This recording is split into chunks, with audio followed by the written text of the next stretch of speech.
Hello and welcome back to the Dougie Critchley Football YouTube channel. We are now in the depths of the 25-26 campaign and some transfers aren't working out as the buyers hoped. Today I'm running through 10 transfers your club should have completed instead.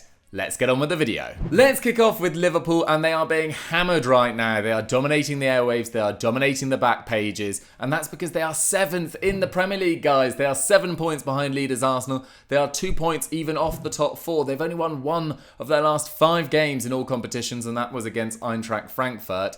And there are serious question marks being asked about that summer outlay of £446 million, a record in European, in world football history for one window. The big question that everyone is asking is whether they needed to spend £204 million on Hugo Ekitike and Alexander Isak. Now, it is early days for Alexander Isak, of course. He arrived not having a pre-season after throwing his toys at the pram at Newcastle, but it hasn't necessarily gone to plan for him just yet. You can see why they went for him, of course. They lost Darwin Núñez in the summer. Diogo Jota sadly passed away. Luis Diaz also departed. They needed more forwards, but did they need to sign 2 elite number 9s? And on the basis of last season, Hugo Ekitike was really getting into that elite category. You can see why they went for Alexander Isak after back-to-back 20 league goal campaigns for Newcastle. But £125 million, would they have been better spreading that cost around the squad and strengthening in other areas? If they did do that, it's still clear that they did need a striker, but could they have signed more of a backup striker to Hugo Ekitike and let Ekitike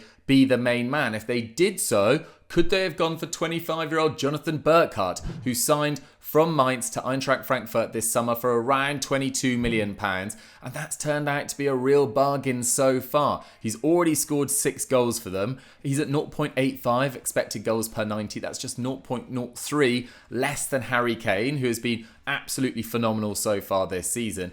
And it wasn't just last season where he scored 18 league goals for Mainz. He'd actually been really consistent when on the pitch for Mainz across the previous 4 seasons. Yes, there'd been a knee injury in there, of course, but a few years ago he also got into double figures for Mainz, and he looks like a really complete all-round striker. There's that low socks, but this is a player that's not just a sort of luxury player. He works exceptionally hard, he runs in behind, he can hold up the ball, and I think he'd work really well in this Arne Slot system and be happy to play a backup role. I think he'd have been a good option. If they had saved money on that striker, could they have gone for a centre-half? Now, of course, they did want Marc Guéhi. They still do, I would guess, want Marc Guéhi. That went right up until the deadline. They'll be backing themselves to convince him to sign on a free transfer next summer, maybe even sign him in January. But if they knew that Marc Guéhi was going to go to the War, if they were in deals with Arsenal and Spurs for Eze, were they likely to sell Marc Guéhi that late in the window? Could they have turned their attention earlier in the window to another centre-half, someone like Nico Schlotterbeck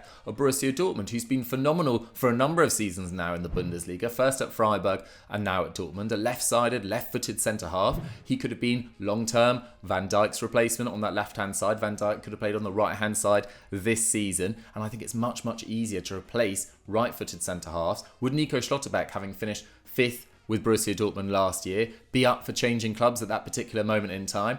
I think so. And he ranks in the top 1% of centre-halves for progressive passes completed across the last year in Europe's top 5 leagues. He only completed 1 fewer progressive pass than Van Dijk in the entirety of last season. He's very good at carrying the ball forward. He reminds me almost of an Antonio Rudiger with a little less chaos, with a little less rashness into his game. I think he would have been a really nice fit at a Liverpool side where he could also potentially cover at left back too. Another signing that they don't seem to have nailed just yet is Jeremy Frimpong. And of course, he's had his injury issues. This is a signing that I'm not ruling out working in the future, but he does have to learn an entirely new system. His best performances at Bayer Leverkusen under Xabi Alonso were as a right wing back, almost as a right winger, using that express pace to get beyond the last man and whip crosses into the box. He was also a very, very astute finisher in his final 2 seasons over in Germany.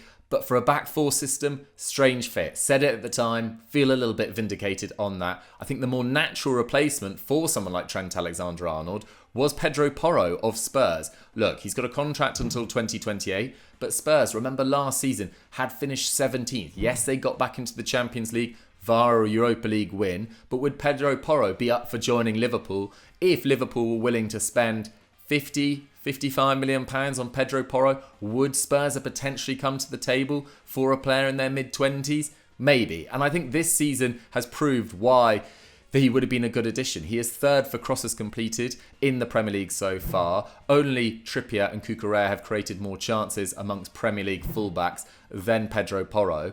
And he's a much more natural fit as that Trent Alexander-Arnold replacement. Excellent long-range passing, brilliant technically from wide, can score the odd goal as well. Feels like a much more natural fit. And I think those are the signings that I would have gone for if I was Arne Slot. Stop right there, guys. If you haven't already, please like the video, leave a comment, and why don't you subscribe too? It really does help me out. Cheers. Next up, I want to talk about the situation at Chelsea late in the window. Now, imagine the scenario. It's late in the window. Nicholas Jackson's on-off move to Bayern Munich looks like it's going through. Mark Guiu is then recalled from Sunderland after that iconic loan spell of 1 goal in 2 games. And eventually, despite links with Xavi Simons, although nothing really came to fruition there, seemed like that was more agent talk, they signed Facundo Buonanotte on a season-long loan from Brighton. Initially omit him from their Champions League squad, which probably shows what Enzo Maresca thought of this signing. He has now been included after Dario Hugo came down with injury as well. But could they have gone for a number 9 and let Mark Guiu continue his loan spell with Sunderland, which will do much, much more, you'd have thought, for his chances of developing into Chelsea's long-term number 9?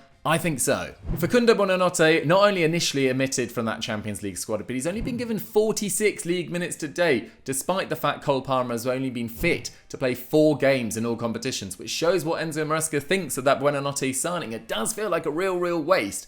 I think they should have gone for a player that I absolutely love instead, who would be very happy to be third choice striker or second choice behind Liam Delap and potentially João Pedro, who will be playing much more as a number 10 and could have rotated with Cole Palmer, so they didn't even need that Buonanotte signing. And I think they should have gone for, drumroll please, Youssef En-Nesyri. The Moroccan international, who scored 25 goals in 84 games for his country, had a phenomenal 4.5 years at Sevilla. He twice hit 20 goals in all competitions. He joins Fenerbahce last summer for a fee of just 19.5 million euros and scored 30 goals in 52 games last season. He's already scored 6 goals in 10 league games this campaign. This is a guy with a phenomenal record in the air. He is an aerial monster. Absolutely unbelievable. One of the best headers of a ball in the entirety of Europe. And you feel like with Liam Delap and En-Nesyri, that would have been a really nice rotation of strikers for Chelsea this season, with João Pedro potentially picking up minutes there as well. Would he be up for going from Fenerbahce to be second choice at Chelsea? Absolutely, I don't see why not. And I think he's got the quality to succeed in the Premier League too. 24 goals in 62 games in European competition, including 6 in 12 in the Europa League last year for Fenerbahce. This guy has got European pedigree in European competition. He's got fantastic aerial ability and a diverse skill set from the current Chelsea options. And look, Emmanuel Emeka is arriving next year. This won't happen, of course, but could it have happened late in the window? Potentially. Would it have been an upgrade on Mark Guiu as their third choice striker and potentially be a more able backup to Liam Delap as their striking option ahead of João Pedro? I think so. Chelsea, I think this is a missed opportunity. Let's move up the country now to Birmingham and talk about Jadon Sancho to Aston Villa. Now, he's of course joined on loan from Man United. He is paid somewhere between £250,000 and £350,000 per week by Man United. Let's call it £300,000 per week. Aston Villa have agreed to pay 80% of his wages. That is £240,000 per week. Across an entire season, that works out at £12.4 million. There's a loan fee attached to this of around £3 to £4 million. So this whole move is going to cost Aston Villa around £16 million. Not the worst use of money, but could they have done something a little bit more intelligent?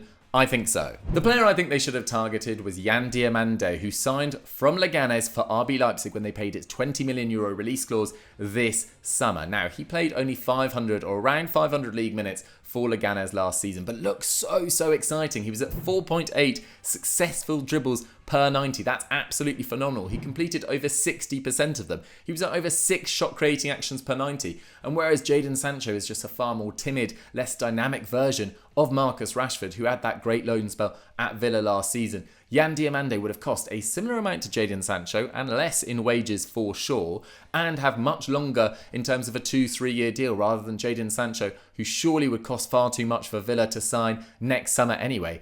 And let me tell you, Diomande has taken to life in the Bundesliga like a duck to water. He's started 4 Bundesliga games so far. He's got 1 goal and 2 assists to his name already. He ranks 5th for carries into the final third. No Bundesliga player has completed more dribbles, and only Michael Olise has completed more carries into the box. This guy looks absolutely electric. He looks physically ready for a top league as well. A Premier League club should have gone for him. I think Aston Villa really missed out on this one. Let's head over to West Ham now, and look, they've got loads of problems so far this season. It's been their worst start to a season in 52 years. They rank 19th for expected goals against. They are rated as the 19th best side by expected points. They're on to their second manager of the season. And look, there are problems all over the pitch. I could have chosen a number of different positions, but it's not like they didn't spend money this summer. They spent £125 million. £20 million worth of it went on Mads Hermansen from Leicester City, who went off like a rocket for Leicester City last season. Did slightly dip towards the end of the campaign, but still had a solid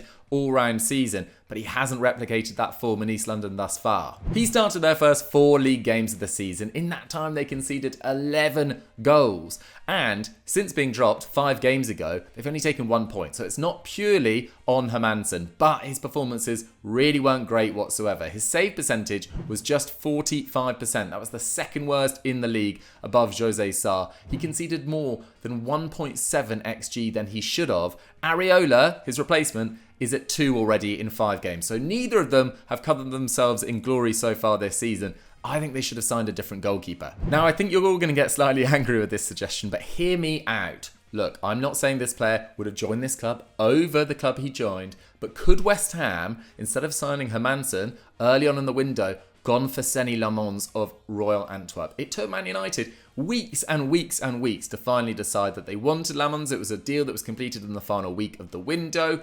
If West Ham had gone for Lammens instead of Hermansen earlier on in the summer and paid the, 18, 19 million pounds fee that Man United paid them, you can't honestly tell me that he wouldn't have been interested in joining West Ham at that current moment, and Royal Antwerp wouldn't have been willing to sell to West Ham. He definitely would have. And the difference he's made already at Man United, absolutely phenomenal stuff. He'll be absolutely delighted to have finally got into that team after they finally dropped by Ndir and made such a difference so far. I think his save percentage is around 79%. He's already prevented close to 2 XG. But I think he would have been a really good addition for West Ham if they'd strike and gone a little bit earlier, if they'd used a little bit more of a smarter European-based recruitment model. I think Lammens could have been at West Ham, and I think he would have been their starting number 1 and making a massive, massive difference compared to the performances of Hermansen and Areola. To Nottingham now, and let's talk about Nottingham Forest, who spent £37.5 million on Omari Hutchinson.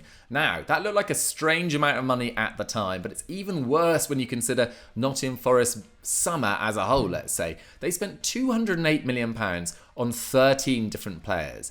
Of those players, only Dan Ndoye has started over 3 league games for them. 10 of those 13 players have played less than 200 league minutes. They wasted money, or didn't use their money effectively, this summer whatsoever, and it created a friction between Nuno Espirito Santo and Edu, and then Marinakis. He then left. Ange Postecoglou didn't have the players that he necessarily wanted to sign, and now they're left with a squad under Sean Dyche with a number of new players that weren't key to their brilliant season last year, that have been underused in these early weeks of the season, and it's an unhappy camp by the looks of things. If Sean Dyche had his time again, I think he would have used the money far differently. I can't imagine him signing Bakwa, Kalimwendo, McAtee and Omari Hutchinson, who all kind of thrive in similar areas. That doesn't feel like a very Sean Dyche use of money, let's say. But one player I think they would have potentially looked at and should have potentially looked at is 25-year-old Werder Bremen attacking midfielder Romano Schmidt. Now, this guy can play on the left, he can play on the right, he can play even as a centre forward, but he is at his best as a number 10 or as a number 8 with a licence to go forward. And he's been phenomenal so far this season. No player in Europe has completed more passes into the box than Romano Schmidt this season. And he's playing for a side that currently sit 9th in the Bundesliga. He also ranks 16th for chances created in the entirety of Europe, level with Rashford, Modric and Grealish. This is a player that Sean Dyche really could have got some use out of. He's already got 4 league goals and assists in 8 games this term. He's operating at 0.73 expected goals and assists per 90. That's only just less than Arda Güler and Kevin De Bruyne. And this is a player that can thrive in those attacking areas, pick out a real devilish through ball. And look, I really like Morgan Gibbs-White. I think he's a phenomenal transitional player, and I think he'll have a big future under Sean Dyche too. But as an alternative, more of a threader of passes, someone with better vision, who's less of a transition player, I think would have been a really nice addition, who's more comfortable in central areas. I think they spent far too much money on right wingers this summer, who aren't all going to be able to play, and should have invested in a more central attacking midfielder. And do you swap Werder Bremen for Nottingham Forest? I think you probably do. Next up, I want to talk about Matthias Tell. Now, I don't think Spurs should have necessarily gone for Matthias Tell, especially given their weaknesses in other areas. Look, Matthias Tell, it was a loan last season. They picked up that option to buy for around £30 million. But they already have Odegaard, they've got Xavi Simons, they've got Richarlison, they've got Colomwani, or they subsequently did get Colomwani, who can all feature on the left-hand side. They've got Colomwani, Richarlison, Solanke, who can play as a 9. Do they really need Matthias Tell? And look, I think Tell's going to be a very good player, but I don't think he's there yet. And I've actually been pretty disappointed with his output since joining Spurs from Bayern Munich, initially on loan in January. I don't know whether this is a player that's necessarily going to find his feet in a Thomas Frank system. He's not particularly robust. His transition work, I think he can be knocked off the ball far too easily, and he's not contributing enough in the final third as it stands. For me, the big difference maker for Spurs this summer, which they currently miss out on, is a more ball-playing number 6. Someone much more comfortable in possession. Step forward this. I'm really, really pleased with this suggestion. Let's move on to it. Now, this is a little bit of a wild card suggestion. He is 27. He came through the ranks at Marseille. A little bit of a wonder kid kind of vibe there. Goes over to Sassuolo, thrives initially under Roberto De Zerbi, who then leaves and goes to Shakhtar. This guy plays really well for a couple of seasons over at Sassuolo, then slightly loses his way, joins Fiorentina, then goes to Paris FC, helps them get promoted. I'm, of course, talking about Maxime Lopez, the diminutive controller metronome at the base of Paris FC's midfield. Maxime Lopez has played every single minute for a Paris FC side that currently sit 11th in Ligue 1. Pretty remarkable for a newly promoted side, and he has been absolutely central to it. There are 2 players in the entirety of Europe that have completed over 100 progressive passes so far this season. They are Pedri of Barcelona and Maxime Lopez of Paris FC. Absolutely incredible stuff. Not only that, he is 11th in Europe for passes into the final third, and he is 3rd in the entirety of Europe for chances created, behind Thomasson of Lens and Mbappe of Real Madrid, of course. This is a guy that is operating at the very, very top of his game, and I think would have made a massive difference in Spurs' midfield. He's at 5.7 shot creating actions, so the shot or the pass before the shot per 90. Only Mohamed Kudus is above 3 in this Spurs squad. Is Maxime Lopez the kind of player that Thomas Frank generally goes for? No. Look at the midfielders that he used at Brentford. Jensen, Yarmouk. Who else was there? Norgard, etc. Look at João Palhinha, Bentancur, Sarr. He is a different style of midfielder. Would he have played necessarily every minute in the league and Champions League this season? No, but I think Maxime Lopez, with the right protection around him, could have been a real asset in the Premier League, and exactly the sort of player that Spurs fans on Twitter that I see on a daily basis are calling out for. Finally, I want to talk about James Trafford to Man City. Now, I've talked about this transfer a number of times. I'm just a little bit sad about it, guys. I want James Trafford to be playing regular football, which I think he probably would have done before too long if he joined Newcastle. We need to start looking beyond Jordan Pickford in terms of England's #1 goalkeeper. Obviously not for the World Cup. I'm not saying that, but maybe this is his last or his penultimate international tournament with England. And I think James Trafford potentially could have got more minutes at Newcastle, in which case Man City needed a backup goalkeeper, and I think they should have looked at Parma's Zion Suzuki. Suzuki's first taste of European football was with Saint-Truideau, the Belgian side, who he reportedly rejected interest whilst he was at from Man United in 2023, and instead he went to Parma. His save percentage was 68% last year.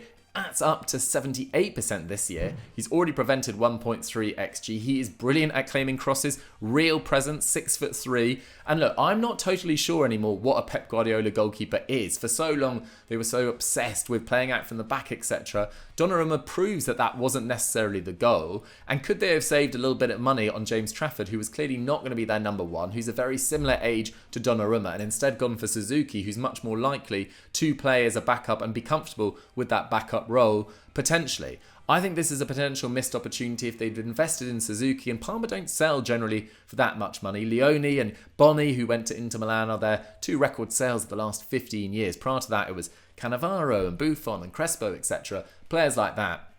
I think Parma would have potentially sold Suzuki to Man City for around £20 million, and then they could have invested in that right back that I think they are sorely missing so far this season. What do you guys think of that suggestion? Let me know in the comments. So guys, that was 10 players your club should have signed instead. What did you guys think of the list? Did you enjoy it? Did you enjoy the video? If you did, and if you enjoyed my suggestions or didn't enjoy my suggestions, let me know why in the comments down below. The Truth will be back on Friday after a week-long hiatus after Sam was ill, and then I should have something very, very special and unique and never seen before on this channel dropping on Sunday. So stay tuned for that. Thank you so much for watching, guys. Don't forget to like the video and subscribe to the channel, and I'll catch you next time.